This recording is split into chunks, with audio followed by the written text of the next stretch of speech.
Back and better than ever. It feels like I haven't talked to you, Steve Versnick, in about 10 days or so.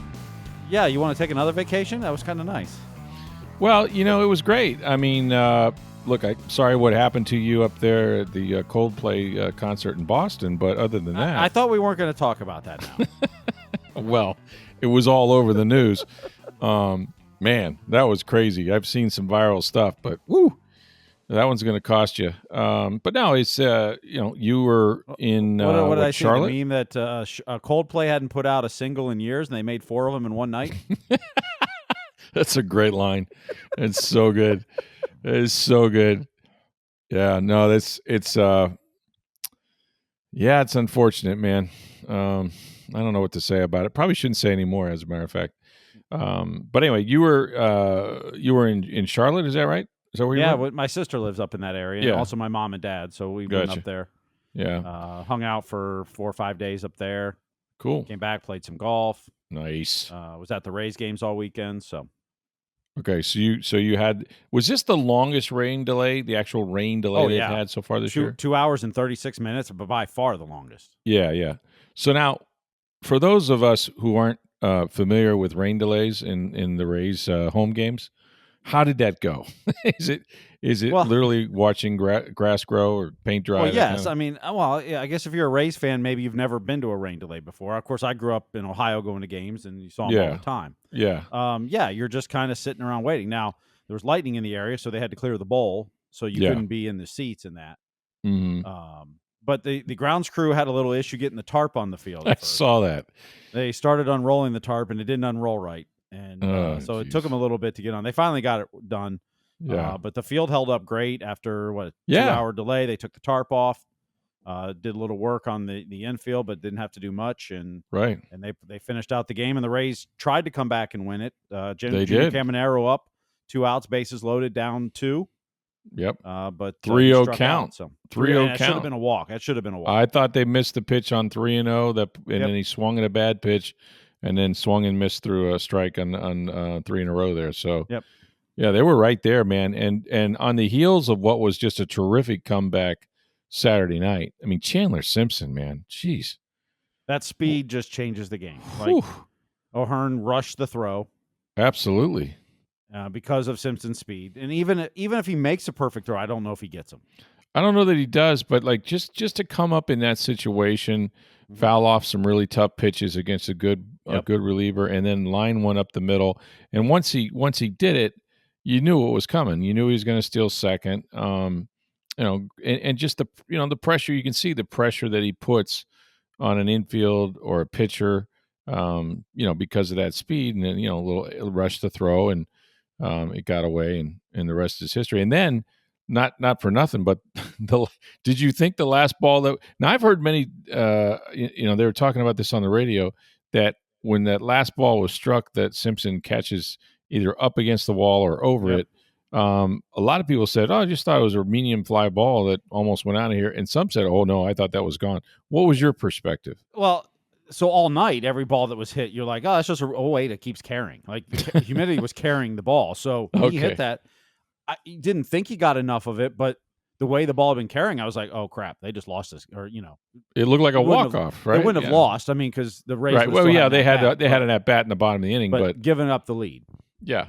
So I thought it was going to go over. And not because I thought it was hit that well, but because just the way the ball had been carrying, because how hot and humid it was. Well, he couldn't have hit any farther without hitting it out, I can tell you that. And it seemed apropos that Simpson was the one that wound up with the game in his hands. Looking back, I mean, I'm sure it helped him to go to AAA, I guess, right? I mean, he did the same thing down there he did in the big leagues. Maybe a little more contact, not as much swing and miss. But at the end of the day, I wonder how many more games, and they were hot anyway, but particularly since he came up, I wonder if they could have won a few more games if he'd have just stayed here. You know what I mean? We'll never know. And maybe. I'm sure it may have benefited him to work on defense and work on some things, I suppose. But man, I mean, tell me I'm wrong about it. I haven't looked at all the other rookies in the majors. I'm sure there's a bunch. If he continues to do this and hits over 300 and steals as many bases as I think he's going to, shouldn't he at least be in the consideration for a Rookie of the Year? If he continues to do this through the season, yes, absolutely. Right. I mean, we're well. Like I said, I haven't looked at all the rookies either, but yeah, if you're going to put up those kind of numbers, if he does this, he's going to lead the league in steals. Yeah, he is. So right then alone, you have to be in the consideration. That puts you in the conversation, right? Absolutely. Yeah. If you're leading baseball in steals, you're going to be in the conversation for Rookie of the Year. If you're batting 300 or right there, you have to be considered for that. And teams just, having played him, teams just know what a pain in the butt he is. Mm-hmm. Just how much pressure that puts on everybody on defense. So and now they've been batting him leadoff too, which is nice. Yeah. Now his 18-game hit streak got snapped on Sunday. It did, yeah. So, that's a Rays record, right? No. Rookie record. That's what I mean. Rocco Baldelli, I think. Yeah, that was like at 12 or 13 was the record before. So that's one to get, right? Oh, absolutely. So he's been great. And look, they came out bashing the first night back after the long All-Star break. A little more concerned though now we got Brandon Lowe down again. Now, we'll see. Here we go. He was supposed to be off Sunday. He was available off the bench.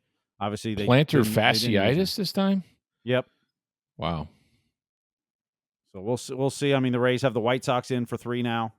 Yeah. We'll see if what they want to do with him there. A couple of bad baseball teams they need to take advantage of. They did win the series. They didn't sweep, but But we know when Brandon Lowe's not in the lineup, that lineup's different. It's different, man. It's totally different. Yeah. Mm-hmm. I think that's a good reason why they struggled. Now, the bullpen was a big part of it, and that's why, them pulling out that game Saturday night was so big because for all the world, it looked like Fairbanks may have done exactly what they did before the All-Star break, which was, blow leads, but especially late in games. So, but during that losing streak, the Rays gave up like 8 straight games. The bullpen gave up runs or something like that. Oh, yeah. No, they were terrible. The amount of games that they gave up 2 runs or more, which is un-Rays-like. Mm-hmm. That's why that losing streak, and now they're still sitting 4th place in the AL East. Yeah. Out of a wild card spot at this point. They're very close, but yeah. Well, they got to get back to playing the way they were, and if you can win series, you'll be okay. It's just I don't know that everything is completely fixed just yet, but we'll see how they do. They're going to go back on the road here after this series against the White Sox. Well, yeah, then they go to the Reds and the Yankees. Both teams, the Reds are hot right now and vying for a playoff spot in the National League. And the Yankees obviously ahead of the Rays in the standings. Right. And so after they play the White Sox for 3, then they go on the road, Cincinnati, New York. They come home for 3 against the Dodgers. Mm-hmm. Then they go on the road for 12 to the West Coast. God. Angels, Mariners, Athletics, Giants. It's just brutal. I mean, that's a minute ago you would have had a 10-game road trip right before the All-Star break, and then you're gonna go back on the road for 12. Like, geez. Yeah. So it's a 10-game road trip. You're home for 6, 7-game road trip, home for 3, 12-game road trip. Wow. Then you're home for 5, and then so what is that? 19 out of 22 games. After this White Sox series, yes. God. 19 Folks, out of 22, and then 25 out of 33. Yeah, if they're anywhere close to a wild card at that point, I got to applaud them. And I think this may have happened while we were off. We had podcast every day because we do it for you people. But when we weren't talking daily, I believe this happened. Correct me if I'm wrong. Major League Baseball, once they fell out of the wild card, said, "Oh no, you're good to play all your playoff games at home, even if it's a World Series. Yeah, you're good. We're good as Steinbrenner." Well, it is amazing it happened then. But to be honest, I can't believe how much I'm liking Rob Manfred. I love him right now. Yeah, I mean, that's the right decision. It may cost them some money. It's whether it's them or Fox the right decision. Yeah, absolutely. It's 100%. It's the right decision. Keeping a team in Tampa Bay and essentially forcing Stu to sell. Like, when did I start liking Rob Manfred? I don't know, but listen, all along, I really believe baseball in their own, way, continued to be consistent and say, we don't want that team to move. We want it to stay right there. And they have their own selfish reasons for that too. And it almost backed Stuart Sternberg in a corner. It's like, well, I guess I got to sell. If he wasn't going to take the deal in St. Petersburg, which he backed out of, And then, of course, the city wasn't going to trust him with anything he would sign after that. Look, I don't know anything about the new owners except what I read, and I'm not sure where this baseball team is going to play. Other than I do know it sure seems that they are, pretty like leaning heavily towards playing in Tampa and not St. Petersburg, which is fine. They got a number of sites that they're considering or will consider, including one that Sternberg looked at, in Tampa down by the waterfront there in Ybor City. But we don't know, and we talked about this too. Like this has been such a good organization from a talent evaluation standpoint. Obviously, getting a lot with a hell of a lot less in terms of resources, and people can blame Sternberg for that if they want to. I get it, but there's no guarantee, and we've seen it with the Lightning that that your next owner is going to be as good as your previous one. They're just not. And so we don't know what we don't know, and it seems as if the intentions are to keep as many of the baseball people in place, but that doesn't mean it's going to happen. Well, but here, and we were having this conversation actually today at the ballpark. You could sit there and new owners come in, and my guess is they don't want to change baseball ops. Mm-hmm. That doesn't mean Eric Neander doesn't go, I'm not sure. Maybe I don't know. I want to work for these guys. That's right. Yeah. Well, what happened? Try something different. Kevin Cash may say that, and others. You never know. Well, remember, I go back to this. Remember when Andrew Friedman went to the Dodgers? Yep, and it triggered a clause in Joe Madden's contract that allowed him to. All of a sudden, Joe could get out and wanted to, and did, and went to the Cubs and won a World Series. Yep. Now, fortunately for the Rays, they hired a guy named Kevin Cash, who's a two-time now manager of the year, one of the longest tenured managers in baseball. So, again, good on Stuart Sternberg and his front office. But, baseball's full of a bunch of guys that Sternberg brought here to run baseball ops in some capacity or another, including bench coaches and managers. And they've all gone on and been coveted. So I'm just saying, everybody wants to, sing Ding Dong, the Witch is Dead or something like that. Let's wait and see what the next ownership does. I think there's a presumption that, this guy or group of men, they're going to spend money. They're going to bring in free agents. They're going to compete. It's not going to be a low payroll anymore. I'm not sure that's the case yet. Well, that's what the reports have been, but those are reports, and it's one thing when you're in the process of buying the team and you want everyone to. Sounds good. And you're going to come to the market and try to negotiate and get a new stadium with the help of city, county, and state. Of course, you're not going to say, "Well, we're cutting payroll." No, that would be a dumb thing. But let's be honest here too, and realize that they're paying a reported $1.7 billion for this club, which by many analysts said that it was worth between 1.2, 1.3 billion. So if you're paying a $500 million over market value, or at least what people deem that to be, okay, and we don't know what the financing plans are or how much it's going to cost this new ownership group to get a stadium in the ground someplace.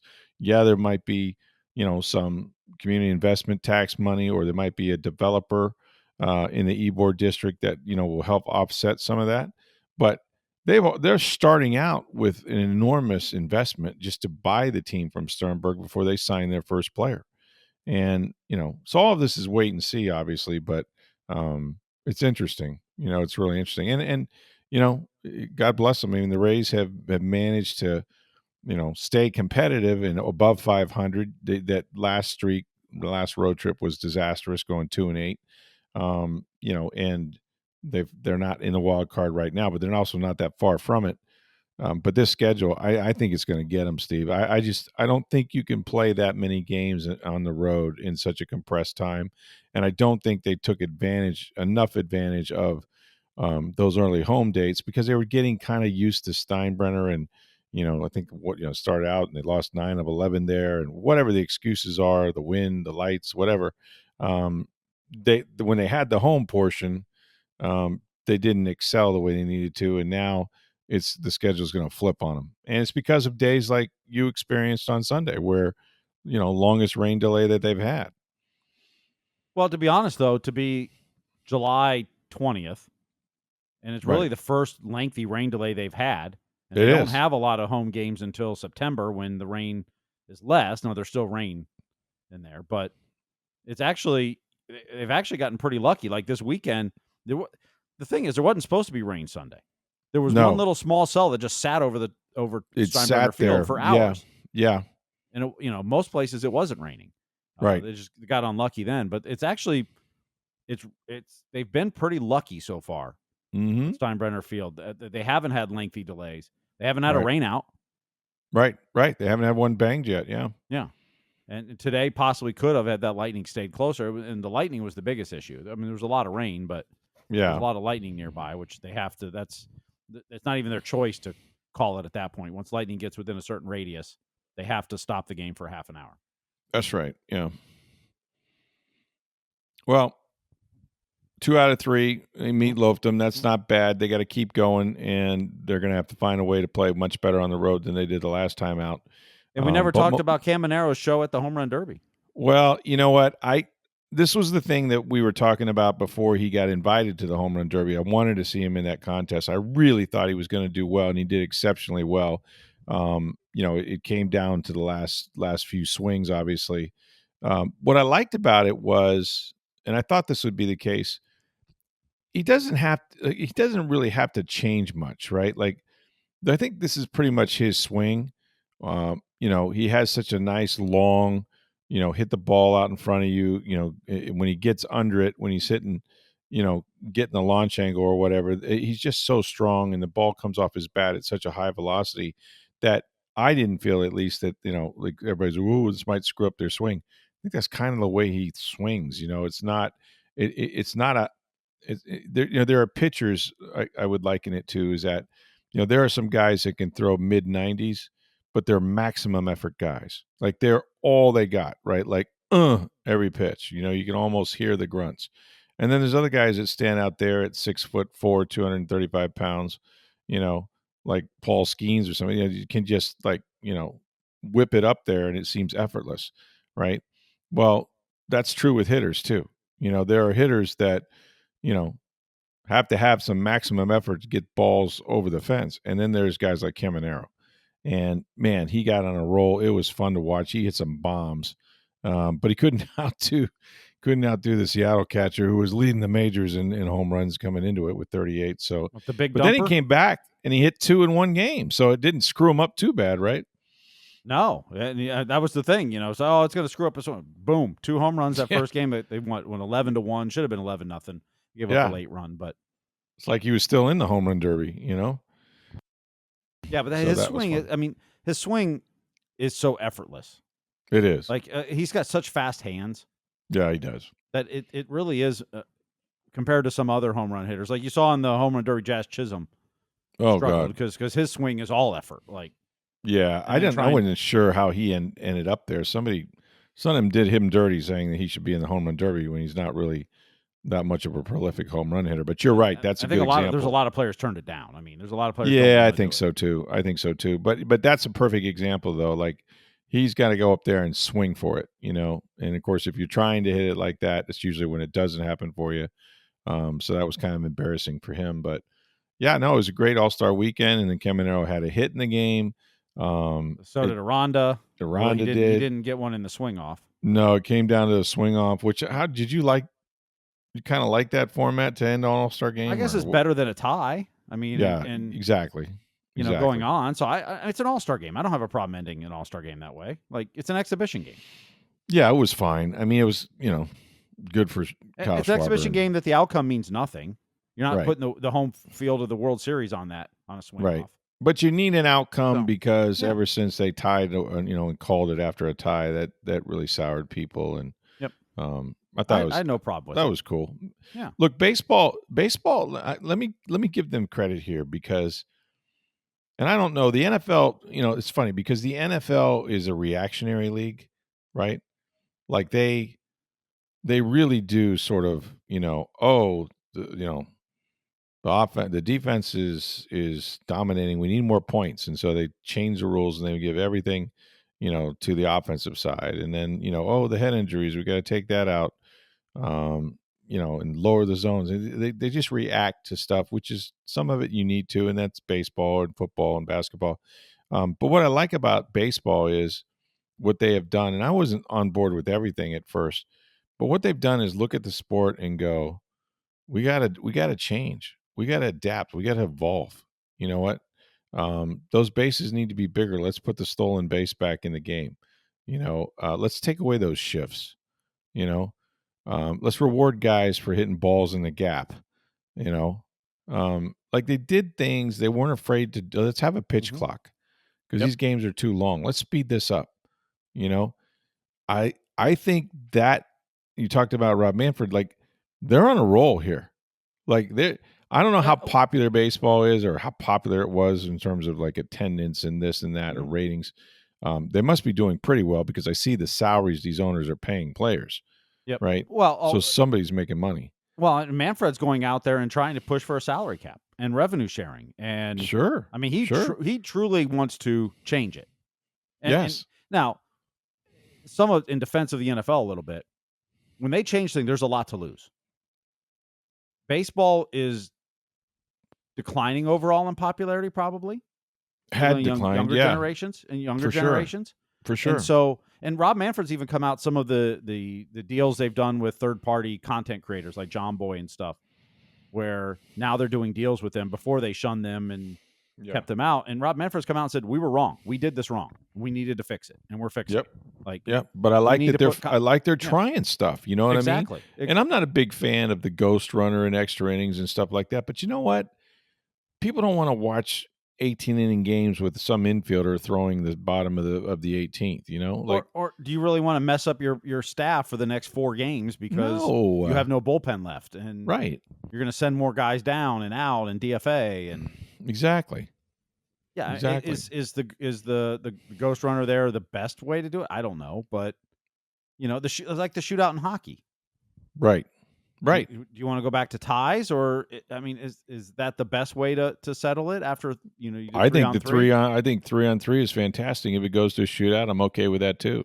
Well, the great thing about 3-on-3 is there's been less shootouts with the 3-on-3. Right. Instead of 5-on-5 overtime, it was 3-on-3, and there's been less shootouts. So yeah, but it's so fast and so exciting, and and you avoid the shootout that way. So I think hockey's evolved a little bit too, but I think baseball is evolving fast and correctly and willing to try stuff. It's going to be interesting though. The CBA expires at the end of next season. Yeah.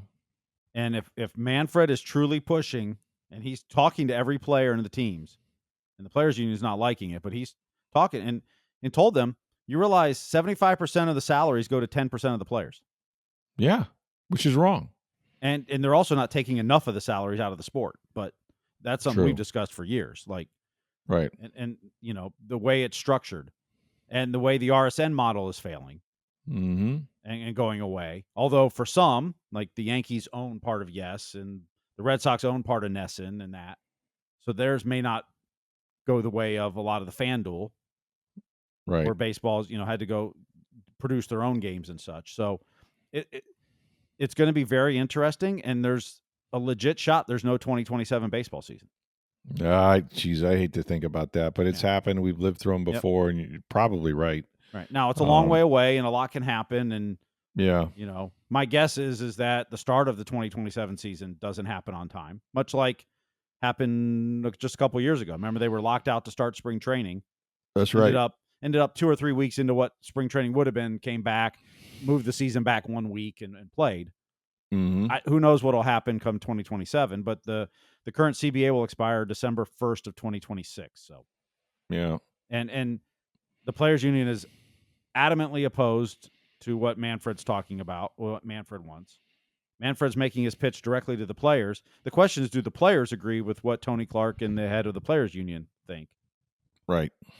And can Manfred sell that pitch enough, and what will happen? Who knows?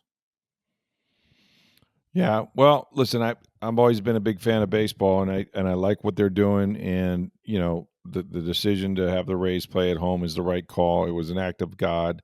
I don't know that it became easier to say that when they were on the outside looking in, but there's still plenty of baseball left, and it would be the most Tampa thing ever, wouldn't it? That the Rays would host a World Series and only 10,000, 49 people could go, or Well, but whatever the it's number is. better than hosting it in Miami and God, not even in your yes. hometown. So Absolutely. And you don't deserve to have a home field disadvantage, especially a club that, if they made it, will have come through all of that, right? To try to get there and gone through a season with 10,000 fans and a ballpark they weren't familiar with and the road games and things like that.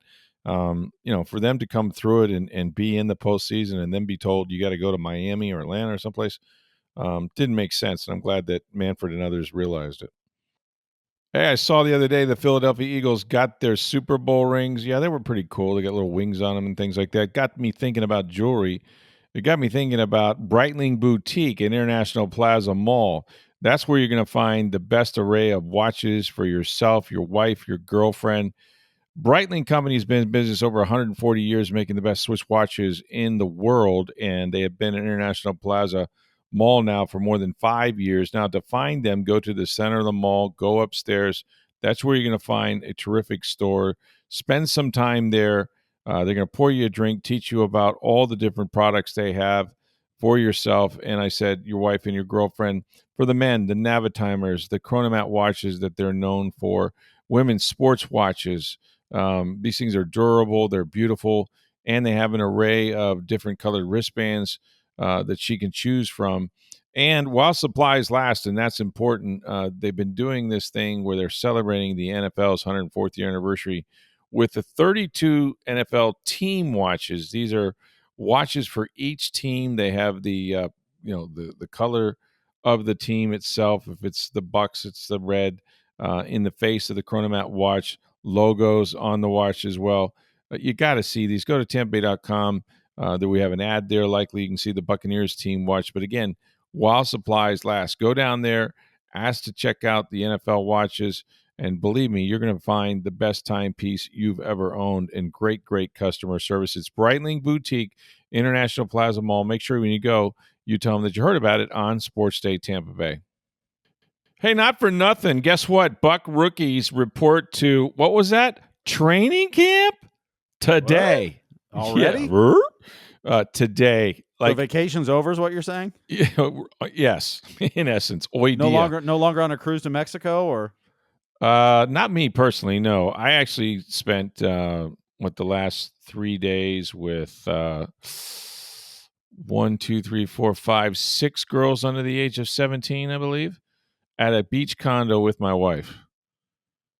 Yes, you heard that correctly. It was. I hope the weather was hot and nice. You should have had some great beach time. We did have fantastic beach weather, as a matter of fact. Some really good meals, a lot of fun. I think the girls took 6,162 pictures, as I'm not mistaken. That will be appearing somewhere on their Snapchats or Instagrams or whatever down the road. But yeah, it was fun. It was good to get away. But the thing about beach vacations is you come back way more exhausted than you were when you went. I mean, that's probably true of a lot of vacations, but particularly the ones that where you're baking a little bit too much in the sun, But I use it as a training ground to try to get my, the one thing Todd Bowles told his team, and I'm not part of it, but the one thing he told his team was, hey, look, guys, you got to stay in shape during this break. They had about 5 weeks as well. And he said, but don't think you can just go inside and work out. You got to be outside, man. You got to get used to the elements. It's going to be hot come July and August, right? And so this is kind of what I do. I go to the beach right before training camp and I try to acclimate my Irish skin to 90 something degree weather and 110 index. And now I'm ready for training camp. Actually, I'm not. I'm more unready than I've ever been because I just can't take it anymore. I can't take this heat anymore. I don't know. My tolerance has gotten less and less, but I know I know that the Rays game on Sunday, it was 95 or 90, 93 at first pitch, but felt like 105. Hey, by the way, why does Ryan Pepio throw every game at noon or 1 o'clock? It's amazing he gets every day. What the hell, man? Hey, it's going to be really hot tomorrow. We're going to play at noon. Yeah, okay. Hey, Ryan's up, right? I'm not sure why your guy always gets that. My guy. Yeah, he's my guy. It's not my guy. He's somebody else's guy in the community, though, but not mine. I do like Pep though. He's a good player. Yes, Seems like absolutely. a good guy too. But it just seems like, hey man, you ready to go out there? Yeah, we get new. Yeah, it's Pepio again. But yeah, no, it's just. I guess I was getting myself somewhat acclimated, but all it did was confirm for me that like this is not fun. Now it's not 3 days with Ray Perkins. It's not 2 days with John Gruden at the at Disney, which was very hot with no sea breeze at all. So there's that. But yeah. By the way, yeah, the Bucks, the rookies will come in and um, they signed their last rookie or about to sign their last rookie agreed to term. Benjamin Morrison, the Notre Dame defensive back, agreed to his deal. Now the third year of his deal is guaranteed up to 96%. I'm pretty sure it's a 4-year deal. What had happened was all these second round picks, or the majority of them, were unsigned because the first two in the draft from Cleveland and Houston, those clubs signed those players to guaranteed contracts or guaranteed all 4 years of their contracts, which is usually reserved for the first round, not the second. Very few players had ever gotten guaranteed, if any, got guaranteed contracts for the length of the contract in the second round. And then as soon as that happened, well, don't you know, 28 other teams had players that suddenly said, "Yeah, I want that. I want to have what she's having." You know what I mean? Like, um, they wanted the same deal. They wanted guaranteed money and guaranteed contracts, just like they did in Cleveland and Houston, and that caused a lot of players not to sign. And then you started to see a little bit more movement. They weren't flipping all guaranteed money, but there was more guaranteed money into the deals. And then one person would sign, and then lo and behold, I don't know how many remain unsigned, but I knew though that Morrison agreed to terms, and so he's supposed to report on Monday with the rest of the rookies. Then Tuesday, the veterans report, and Wednesday, which is the first time we'll be out there. The Bucks are on the practice field, like they're on the field Wednesday morning, I think around 8:30 or so, which begins a series of training camp workouts and that sort of thing, and leading up to the preseason. And they're going to have a couple joint practices, one in Pittsburgh, I think one here in Tampa, maybe. I want to say against Tennessee, maybe. I have to check that, but at any rate, it's here. Like there's no more beating around. Like our long national nightmare is about to end. um, so I think we're less than 50 days from the start of the regular season, if I'm not mistaken. That sounds about right. Yeah. What I see, 7 Sundays until Sunday ticket. Sevens, yeah, So something yeah, like so that's we're less which than seems 50. like on the one hand, it's like, oh well, yeah, I mean, but then you think about it and you go, wait a minute, that's an awful lot of time between now and anything that matters, I mean, right? we're like 5 Saturdays from college football from week 0. That's exciting to me. That's cool. Yeah, Might be. I think this coming will be 4 weeks. So we're just under that's 5 weeks from week yeah, 0. that's cool to me. That's gonna be a lot of fun. Um, and we won't do it tonight, but I wanted to get into like some of these proposals about people trying to save college football from the big bad NIL deals and how everything is being ruined. It's ruined, I tell you, by college football, by these kids getting money. Um, I think the whole thing's stupid. But we'll talk about it another time. But yeah, the Bucks will be back at it, and look, they got a lot of questions going into the preseason, not the least of which is that Tristan Wirfs is not going to be with them. We'll have a better idea, I think, as the weeks go on, maybe even the first day, of sort of what Chris Godwin can do coming off the dislocated ankle. We've really not seen him participate in anything. Doesn't mean he's not working hard and he's not making progress, but that'll be important. And then just you got Josh Grizzard, you've got the left tackle situation, and just how that's going to affect Baker Mayfield, all the extra receivers, the defense, which should be much better, I think, with Hassan Reddick and, getting an Antoine Winfield Jr. back. So we talked about that during the podcast while we were away. But look, there's a part of me this time of year why I know it's going to be a hell of a lot of work in a long season. But there's really nothing like, having college football and the NFL back in some form. And I enjoy the other sports, but I don't know. And then before you know it, hockey will be back. Though they go to camp like in September sometime, I think. Yeah, September, I want to say 18, 19, that range is when they'll Yeah, I start. saw the schedules came out the other day. So you're starting to ramp up to where it's that busy fall, and then you'll have the fall classic with the Major League Baseball playoffs. Like to me, that's the best time of year is when hockey's going, even college basketball starts in October. You've got the baseball or in the postseason, and you're into past the first month of the NFL season. Like that's a cool time, for a sports fan. Like there's no problem finding choices then. So looking forward to it. But yeah, man, we're almost going to be talking football every day. There's going to be all kinds of stories, and the key will be, as always, how healthy these guys can stay. I think the team that is healthy or healthier is going to have a shot. But Bucks are getting their flowers, man. They're players. They do all these rankings, and guys like Baker Mayfield, was ranked number 9, I think, among the top 10 NFL quarterbacks, which is really a great accomplishment for him coming in here, in just 2 years and sort of reinventing himself a little bit. There's been other players, ranked in the top 10 position wise, including Levante David, who finally got some love. Mike Evans, of course, as well. So people know the Bucks. You win 4 straight NFC South titles, they're not going to slight you.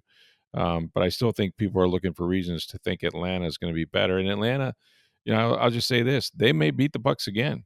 They won it. They beat them twice last year, and they still lost the division. So you got to do more than just head to head. Although that's a big part of it, and the Bucks got to do a better job with that. So yeah, we're getting ready to go, man. It's like, woo, here we are. Next 6 months belongs to somebody else, but we'll have fun, and it's going to be a challenging season. Man, they got first 2 games on the road, at Atlanta, at Houston before you come home, and 3 throwback jersey games, including the latest one that was added, the Seattle game at Seattle. Seattle will be wearing their jerseys and uniforms from 1976 when both teams came into the NFL.